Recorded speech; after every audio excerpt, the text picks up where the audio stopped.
Good afternoon. If you stopping on this video, this is my testimony from one of God's strongest soldiers on how I know that God is real and, just what some of the things that he's done for me in my life and how I know that my God is real. Okay, first and foremost, I always knew that I was different. I never felt like I was from here. I am a star seed. When I was younger, I was a very, very depressed child. I always felt lonely. I was purposely excluded from a lot of things growing up, a lot of activities. I had a large family. I come from a large Jamaican family, so I had a lot of aunts and uncles, and it was as though they would just go out their way to exclude me. I did have one aunt that was my favorite aunt, and she would take me everywhere. But at the same time, she was low-key abusive and shit. You know what I'm saying? She used to pinch the fuck out of me whenever I said anything that she didn't like. And that's abuse, bitch, because I used to be bruised. But the rest of my family really kind of they used to fuck with me when I was little, if I wasn't isolated. And I remember the first time that, well, first of all, before that, I especially had one aunt who would go out her way, and I'm gonna say she's the first person that tried to break my self-esteem, and she started when I was a young child. She used to always taunt me, call me names. I was depressed as a child because I was very psychic, very gifted, and of course, I very empathic, so I didn't understand my gifts and stuff. I would dream things, I would say things. I'm a prophet. I have what Jamaicans call a goat mouth, so when I say something, it don't matter if it takes 2 days or 2 years, it's gonna happen because I'm a seer. I see things, and I don't know if she was jealous of my gifts because I know gifts run my family, but I think I'm the only person who's actually vocal about their gifts. But she made my childhood growing up very hard. This aunt of mine, she was a bitch. I did beat her ass when I was 10, but that's a different story. But before that, she did her hardest to give me low self-esteem issues. I used to, eat my feelings. I was chunky. I wasn't fat, but I was very chunky, and I was very depressed. And so therefore, she would call me Miss Piggy. She would go out her way to. I had a lot of cousins. I grew up with a lot of cousins, and she would go out her way to go and get stuff for them, and gather everybody around and have something for everybody except for me. She used to love to exclude me in my face. And, as I said, eventually I did whoop her ass when I was 10. She deserved it. But also, too, as a child, I was very shy. I kept to myself. I've always been into the arts because, as I said, people always went out of their way to make me feel alienated as a child if I was not being molested by, my mom's friends' kids and shit like that or whatever. So I was very depressed. So, I would write anything creative. I would draw. I would do my hair, anything creative. I just would pour into myself because I was my only friend. I had imaginary friends also too. And my imaginary friends really kept me company. Now I know that those are my spirit guides and stuff. But when I was younger, I was way more gifted. So I used to actually be able to see them. And, it was just weird, so like I said, I was very depressed. And the first time I tried to kill myself, I think I was like 8, between 6 or 8, I don't recall. But I was just tired of being here on earth. I knew I wasn't from here. I wanted to go home. I didn't fit in with anybody. I didn't feel like I was really a part of the family that I was born into. So I tried to kill myself. I actually tried to strangle myself. And I tied a scarf around my neck. I was determined to. And I started fading, and that's the first time I heard God's voice. The voice said, no, it's not your time. And I was just like, why? And that's why when people say, you don't question God, I've been questioning God since I was a child because I needed answers, because if I didn't ask questions, I probably wouldn't be here to give my testimony. So basically, at that time, that's when I was told that I have a purpose, a large purpose. So I did not follow through with it. I never told anybody. I moved on. I just got more and more depressed, was more and more isolated. And it showed in some of my pictures. As a child, you could tell I was just a very depressed looking child. Really kept to myself. And as I said, you know, a lot of abuse happened to me as a child, but I never really said anything because my mom worked a lot. She was an entrepreneur, and she had a soon-to-be future husband that I absolutely did not like. I told her not to marry him, that she would regret it, but I guess she thought I was just a kid being a kid. Well, lo and behold, she did end up regretting that.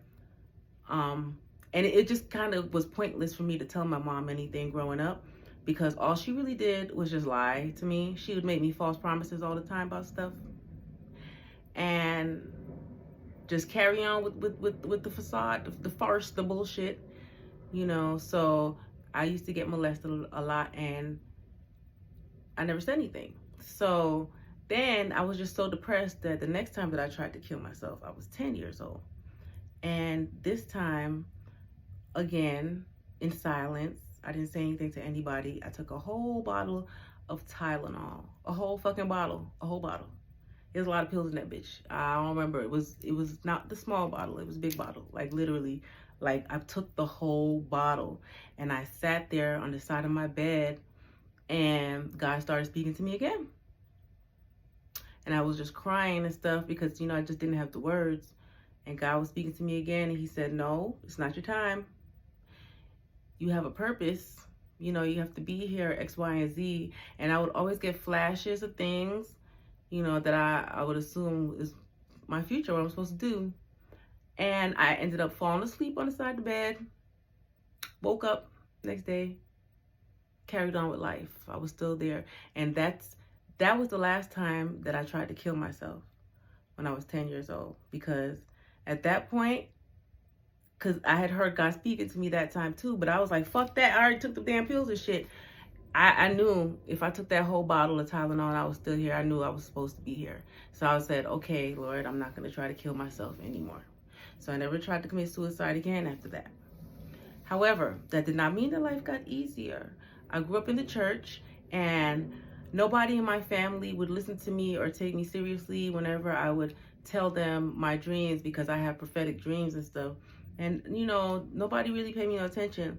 But as I said, I grew up in the church, so I would go and I would tell my pastor at the time about my dreams and everything. And he was a prophet also. And he was the only person that would listen to my dreams and give it a little bit of time.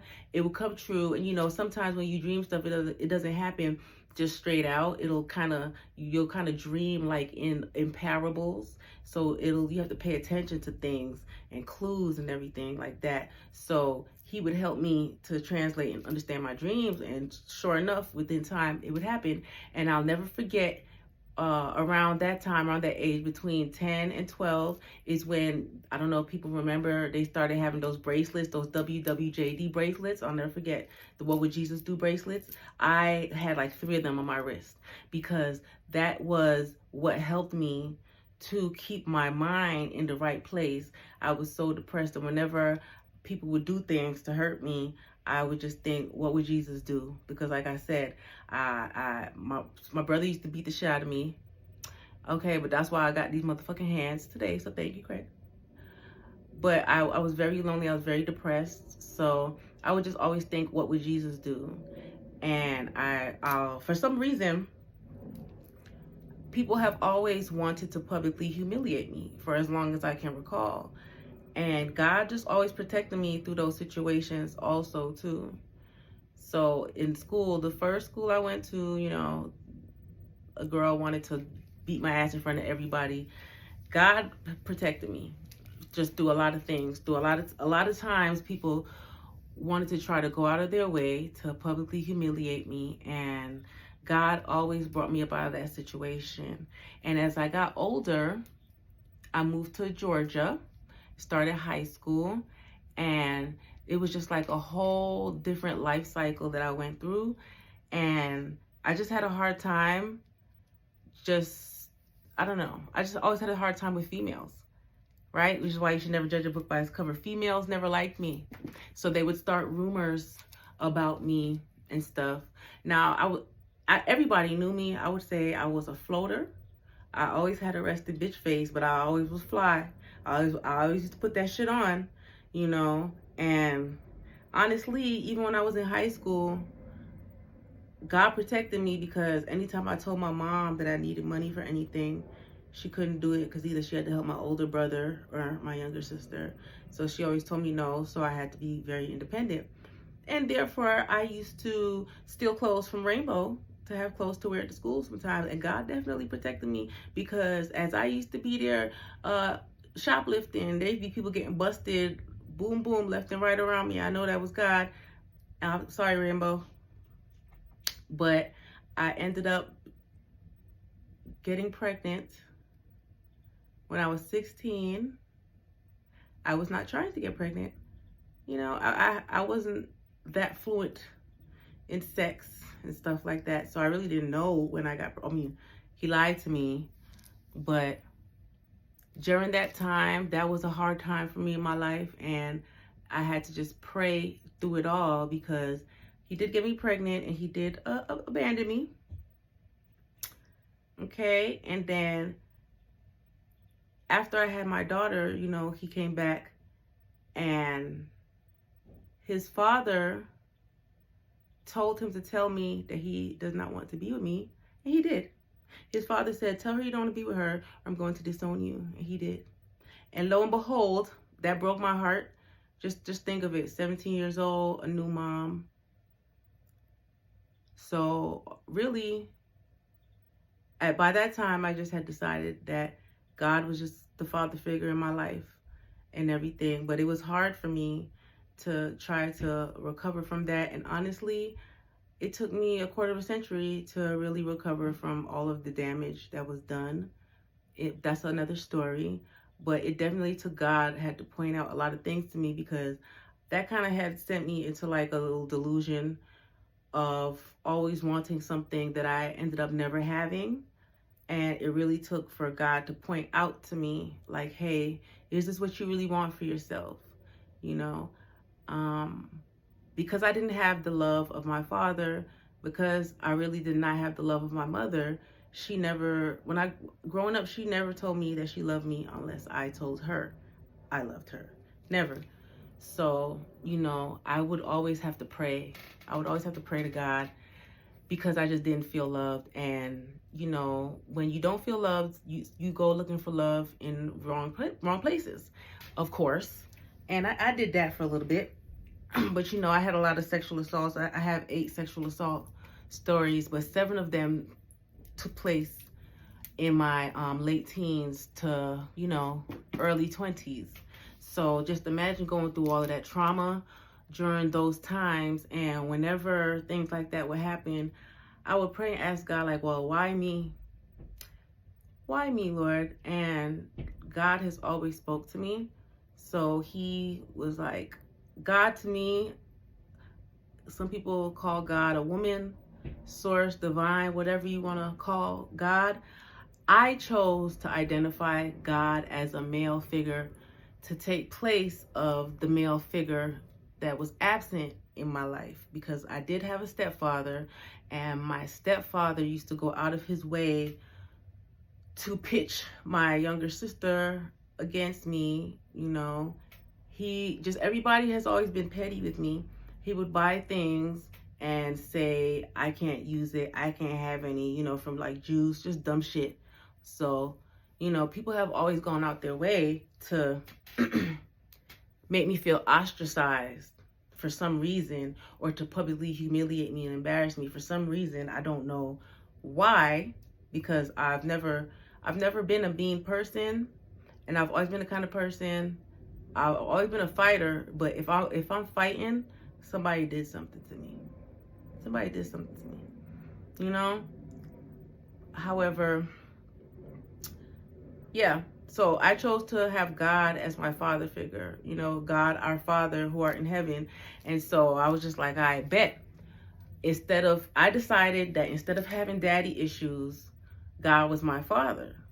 So, and then also too, I also could not help but to notice that the females that were around me that did have their father figures in their life, they were more fucked up than I was in the head and shit, you know? They were settling for all types of abusive and toxic relationships. So I figured I was better off. I said, hey, you can't miss something you never had. God is my father, bet. Kept moving forward and stuff. as I said, through all my sexual traumas that I had, I always asked God why, and God would always tell me that I would have to help somebody one day. And I said, okay. And one thing I can say, one of the best things that my mom did for me is tell me that vengeance is not mine, vengeance is God's. Because females always used to do me fucked up too, and it would always be the ones who I would help the most that would turn on me. And one time I had a friend, and I used to do a lot for her, and she actually had came to my house, stole my underwear, had her period in them, hid them under my bed, right? So I was gonna beat her ass. My mom was like, no, vengeance is the God's, blah, blah, blah. And I said, okay, cool. And all of the incidences, because a few of my sexual assaults, I actually ended up seeing my attackers or assaulters, whatever you want to call them, afterwards. And every single person that has ever done me wrong has come back to me and apologized. Or they have said that God has been whooping their ass. They definitely get karma behind me. So I knew that God was real. I knew that that was true when they say vengeance is not yours, vengeance is God, because God proved it to me so many times. And this was prior to me going to the military. Now, when I went to the military, I was ostracized because, you know, I keep to myself.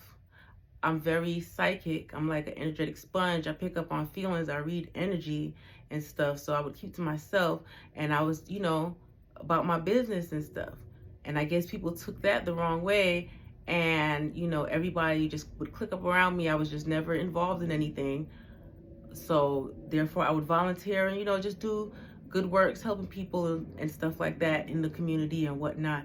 And I would do all of that, and that pissed a lot of people off, to where they felt like I was acting like I was better than them. So they would go out of their way to ostracize me. They would go out their way to give me a hard time in the military. Okay, it was a lot of awards, a lot of achievements, accomplishments that I should have gotten that I did not, just because it was me and they did not like me.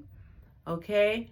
And I know it because other people came and told me from other departments, whatnot, whenever we had, they would, you know, whenever I would go up for like any award or anything like that. So it was kind of unfair, but I still ended up being very accomplished in the military. However, like I said, there's so many times when all I had was God. So while I was in the military, I met my second daughter's father, and he made it his life purpose to try to ruin my military career. And if it was not for God, I probably would have died in the military, because that's when he started doing black magic on me, and I started getting really sick. I gained a lot of weight. I got really depressed. I literally almost died a few times. And nobody was there for me. Not a family member, except for my children, not my mom. Okay. I had surgery. I couldn't walk. I was immobile. My mom, she was like, oh, I gotta help your sister. Your sister had fucking jaw surgery or some shit. She had other people that could have helped her, but hey, whatever, you know. Keep in mind, I did take care of my mother my whole military career. And when I got out of the military, she turned on me and she said some things, some hurtful things to me. She said that the devil made her do it. Roger that. That's neither here nor there. Let me get back on topic, okay? So, yeah, my daughter's father started doing heavy black magic on me while I was in the military to affect my health, to affect my self-confidence, to affect my relationships. So therefore, I ended up in a lot of relationships that where I ended up with my heart broken, okay? And it seemed as though all of the relationships I got in, it seemed as though the guys intentionally wanted to break my heart. They would go out their way. And you know, it's hard to come back from a broken heart. So, okay, it was God. Prayer changed the things. I had to have faith. I had to believe in myself. There was times where I had to question, is it me? But I know that I've always tried to be the best person that I could be to people. I don't do anything if I don't feel good about it. I don't give a fuck who you are. You cannot make me do it. If I cannot do something with a positive, pure intention, I'm not going to do it. And I gave that energy out to so many people, and everybody literally gave me their ass to kiss. I was so alone. I was so depressed. I was going to therapy. I started feeling a little suicidal again, but I said, no, I can't do that because I have children, and I just had to pray and have faith and just listen to God. God would speak to me. God would tell me everything is going to be okay, right? And when they were telling me that they wanted to do surgery on my back and I would probably end up paralyzed, I said no. When they had me on all types of steroids and stuff, and they had me on medicine to where I almost had a heart attack, and when they looked it up, the 2 medicines, I should have been dead. I should have been dead. They thought I was having a heart attack. They said I should have been dead. And I know that that was God that brought me out of that. When I had my surgery in the military, I'm missing a bone in my foot. And I was in Texas, just me and my children. I had to learn how to drive with my left foot. Nobody came to check on me. Nobody. Nobody. Not family. Not anybody from my department. Nobody. I had to learn how to do everything on my own. And also too, I had surgery on my dominant hand and surgery on the same foot. I had to learn how to do everything myself, and I had to pray. I was so depressed. I was eating my feelings. And if it was not for God, I remember one day as I was driving to therapy with my left foot, I lived by the water. I contemplated driving off that pier. So I should just keep driving off this bitch. But I said no. God said no. God said no. And he was like, think about your children. So I did. So I never did it.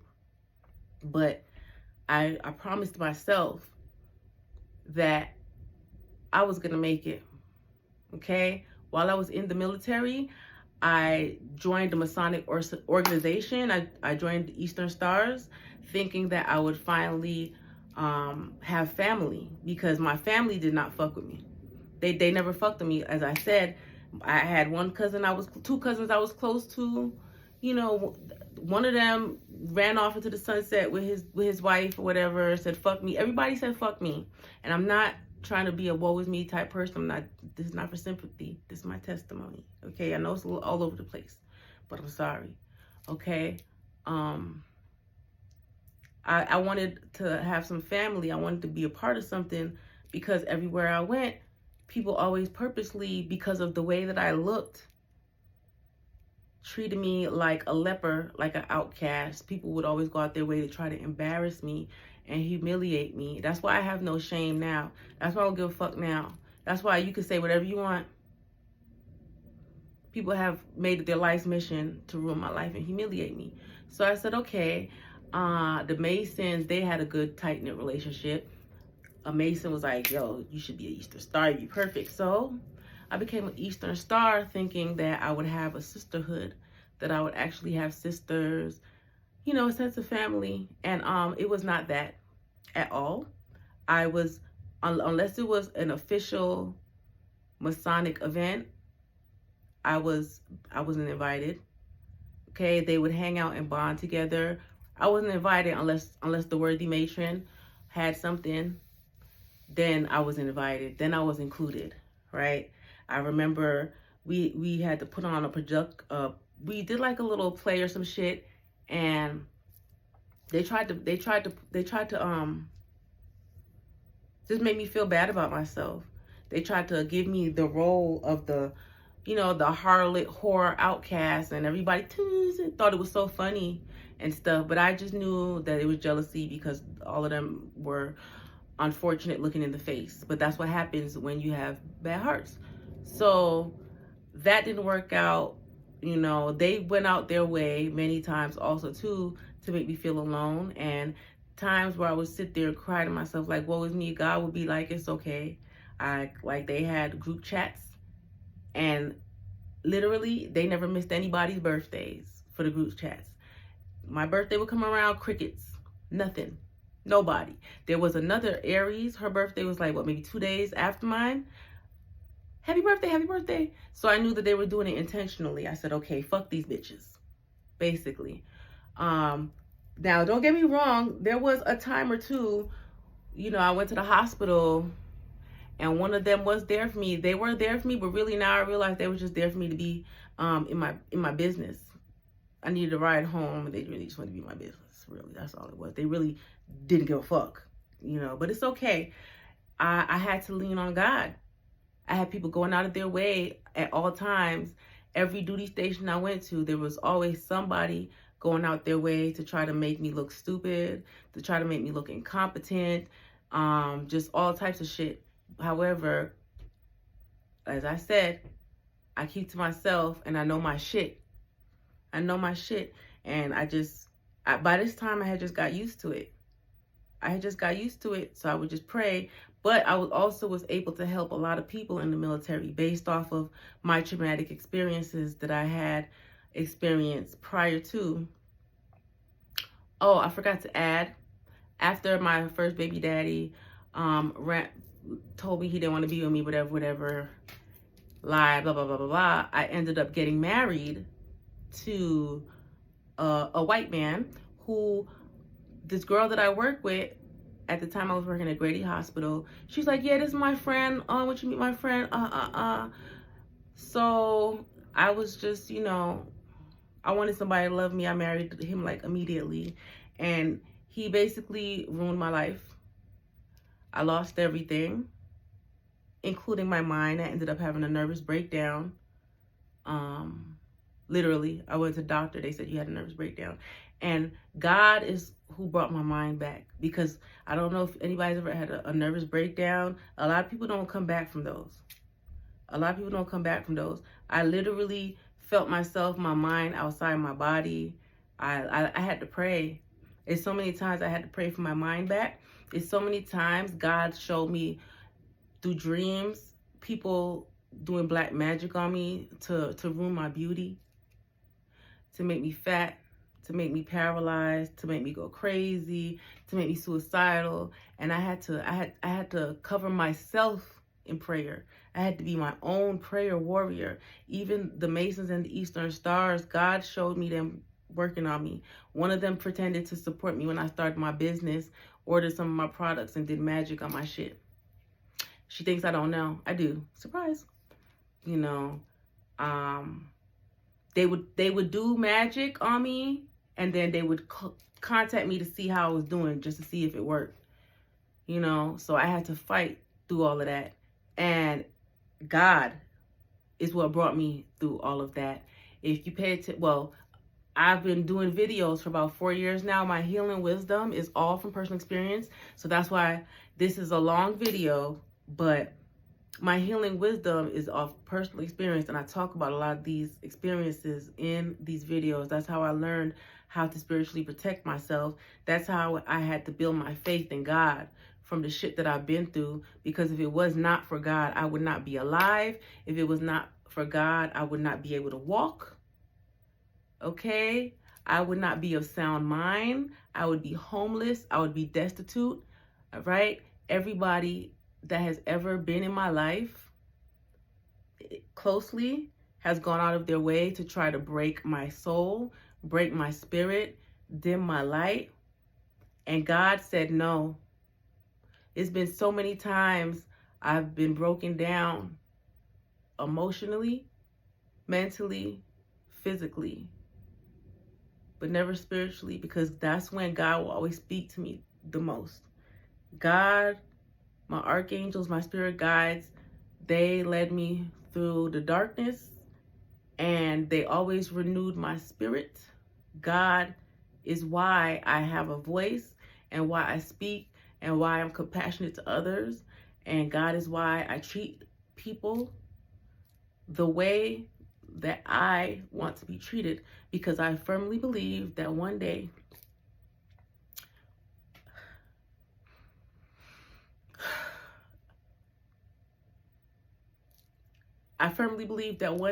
I will receive the same love and support back. But until then, I refuse to let anybody stop me from being a good person. And I refuse to let anybody stop me from using the looks that God blessed me with. Being beautiful is a blessing. And people have tried to ruin that. They've tried to take it from me. And that's why I proudly show myself. And I'm always kind to people. okay? Because you never know what they are going through. And I've been there in every way, shape, and form. I have been there where I have had nobody, and I have had nothing but God. And my faith, I've had to leap by faith. I've had to walk by faith and not by sight, and trust in me hearing God's voice when he said, I got you. Okay? I've tried to have businesses, and people have gone out their way. I have a video about that too. People have gone out their way. Besides my Eastern Stars to Star, other people who dabble in magic, other witches, light work, whatever the fuck they want to call themselves, have admitted to me that they've done magic on my businesses. Okay? People have intentionally ignored me just so I wouldn't believe in myself, in hopes that I would stop doing what God put me on this earth to do. And that's how I know that's part of my purpose. And I don't care how horrible it is, how embarrassing it is. I'm going to speak, and I'm going to tell my story, and I'm always going to tell people to have faith in God. Okay? God can bring you through anything. Through anything. Is very important. I put these messages out. I speak from experience. I speak from experience. And I have been through so much. I wouldn't wish anything that I have been through on my worst enemy. And if I was able to heal from these things that I've been through and not look like what I've been through, and God is continuing to bless me and keep me when people want to see me homeless, dead, or just selling myself on the street with no self-worth, no self-value. If I can come up out of that, anybody can. Anybody can. God did not put me through everything that I've been through for me to keep it to myself. And that is why I do what I do. This video was all over the place. I got a little emotional, but you get the point. Please check out my videos on my YouTube, Empress Oracle 333, My Healing Wisdom. I have almost 500 videos. So that tells you I've been through a lot of shit. I love you all. Enjoy the rest of your evening.